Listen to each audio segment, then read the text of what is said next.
My favorite poem, Daffodils. Let us know about the poet. William Wordsworth was born on 7th April 1770 in Cumbria, in northwest England. His father was a lawyer. Both Wordsworth's parents died before he was 15, and he and his four siblings were left in the care of different relatives.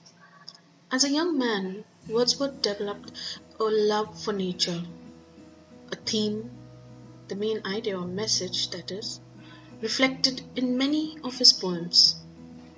While studying at Cambridge University, he began to write poetry while he was at school, but none was published until 1793. He spent a great amount of time on walks in the countryside, and he used his keen sense of observation to take note of all that he saw around him. He got much joy out of nature, and this is evident in his poetry. He received honorary degrees from Durham in 1838 and Oxford in 1839. Towards the end of his life, he became famous. He was welcomed everywhere as a celebrity. William Wordsworth drew inspiration from nature and looked upon nature as his great teacher. He carried the experiences he had in nature long after they were over. On April 23rd, he died at the age of 8. Thus was silenced one of the noblest voices of romantic times and of all times.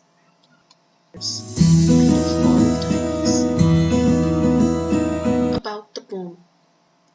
The theme, rather the main idea or message of the poem, is nature's beauty. I wandered lonely as a cloud, commonly known as Daffodils, is one of the most famous poems in the English language, and it is considered a classic of English romantic poetry. Its first few lines are universally recognized. The poem was published more than 200 years ago. Wordsworth was inspired to write the poem on seeing a long belt of daffodils while taking a walk with his sister. Before we go on with the poem, let's look at a few meanings that would help you grasp the poem better. Wander. Wander. To walk slowly around or to a place, often without any particular sense of purpose or direction. Float. To move slowly on water or in the air. Wail. Valley. Fluttering. A quick, light movement. Toss. To move one's head this way or that. Sprightly, full of life and energy. Outdo, surpass, or go beyond. Glee, a feeling of happiness. Gay, happy and full of fun. Jocund, cheerful. Gaze, to look steadily at someone or something for a long time. Pensive, thinking deeply about something, especially because you are sad or worried. Bliss, extreme happiness. Solitude, the state of being alone, especially when you find this pleasant.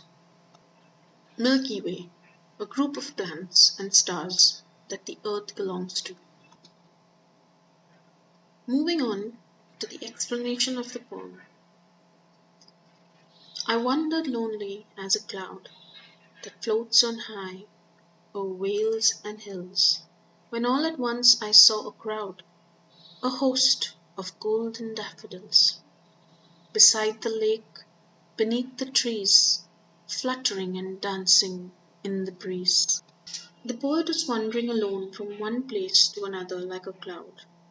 The poet compares himself to a cloud which flies over valleys and hills with the flow of wind.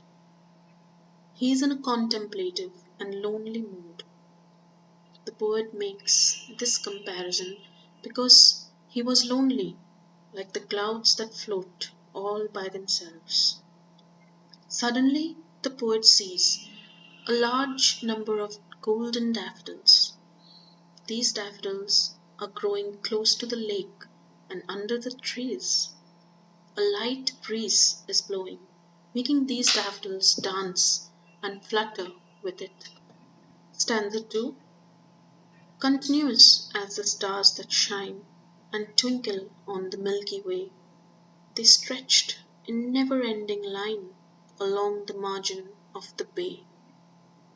Then thousands saw I at a glance, tossing their heads in sprightly dance. To the poet, these daffodils look like the stars that shine and twinkle in the Milky Way. The daffodils are spread over a very large area along the margin of a bay. They are in an excessively huge quantity. All the daffodils are dancing happily with the wind. The poet compares the daffodils to the stars because they were shining and twinkling like the stars. And there were so many that it was difficult to count them. They were seen along the margin of the bay in a line that seemed never ending. Here, along the margin of the bay means the flowers formed a never ending line along the shore of the lake, just like it is in the picture. The poet finds them in a beautiful landscape beside the lake and under the trees. There was a fine breeze, and the flowers fluttered and danced. The waves of the lake too moved in joy and seemed to dance, but the daffodils, shaking their heads in the breeze, were livelier than the waves. The entire landscape was filled with the beauty of the daffodils, and the green trees and the water of the lake seemed to be dancing in joy with the breeze. Stanza 3. The waves beside them danced, but they outdid the sparkling waves in glee. The poet could not but be gay in such a jocund company. I gazed and gazed, but little thought what wealth the show to me had brought. The waves in the lake beside these daffodils are also dancing with the wind, but in comparison to the daffodils, the waves are not as beautiful. Watching such a beautiful scene, the poet feels very happy. The poet continues to look at the daffodils. The poet prizes the scene greatly for himself. The poet gazed at the daffodils and kept looking at them for a long time, relishing the beauty in the flowers. However, he does not realize what wealth he had brought to him by the daffodils. Here, wealth is not material possession, but the feeling of peace and joy. Stanza 4. For oft when on my couch I lie, in vacant or in pensive mood, they flash upon that inward eye, which is the bliss of solitude. And then my heart with pleasure fills, and dances with the daffodils.